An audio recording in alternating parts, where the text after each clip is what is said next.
Without a fixed link to gold, the U.S. Treasury has been able to borrow and spend as much money as it wanted. When the U.S. government needs money, it takes out a loan with the Federal Reserve. The Federal Reserve prints the currency required for the loan, and in return receives an IOU from the U.S. Treasury. These IOUs are called government bonds. With the money provided from these loans, or bonds, the U.S. government pays its bills and obligations. Meanwhile, the U.S. Treasury and the Federal Reserve work closely together to sell these bonds at auction, where foreign central banks, pension funds, and even individuals buy these U.S. government loans. And why wouldn't they? Loaning money to the U.S. government is virtually a risk-free investment.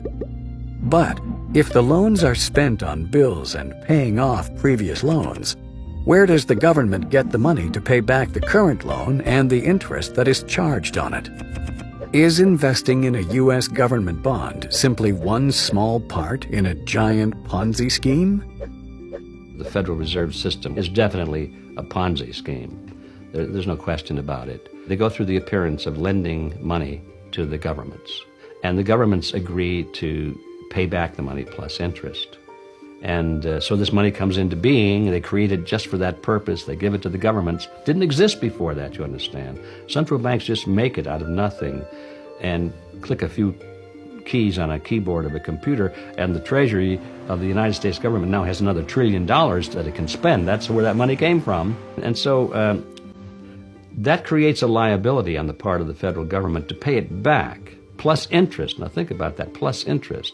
Well, when it comes time to pay it back, plus the interest, they can't pay it back, and they certainly can't pay it back plus interest too. So what they do is they borrow more to cover the original loan plus the interest, and then by that time Congress wants more money anyway. So the debt just keeps going up and up and up and up. Under the current monetary system, we borrow all of our currency into existence, and we promise to pay it back plus interest. If you borrow the very first dollar into existence, and that's the only dollar that exists on the planet, but you promise to pay it back plus another dollar's worth of interest, where do you get the second dollar? The answer is you have to borrow that. It's a Ponzi scheme because you can never pay it off. It always requires that we go deeper into debt. Since 1971, the United States has been running trade deficits with the rest of the world, meaning we've been buying a lot more products from the rest of the world than they have been buying from us. The Japanese and Koreans sell us cars and electronics. The Middle East sells us oil. And the Chinese sell us seemingly everything on our Walmart shelves. The U.S. pays for these products with U.S. dollars, and everyone is happy. But if countries were to convert these U.S. dollar profits back into their own currencies would rise in value, making their economies less desirable to trade with. Instead, countries invest their dollar profits by buying U.S. government bonds. So countries around the world sell their goods to the U.S. in exchange for U.S. dollars, which have been borrowed through the Federal Reserve, creating IOUs. And countries then loan their U.S. dollar profits back to the U.S. by buying more IOUs.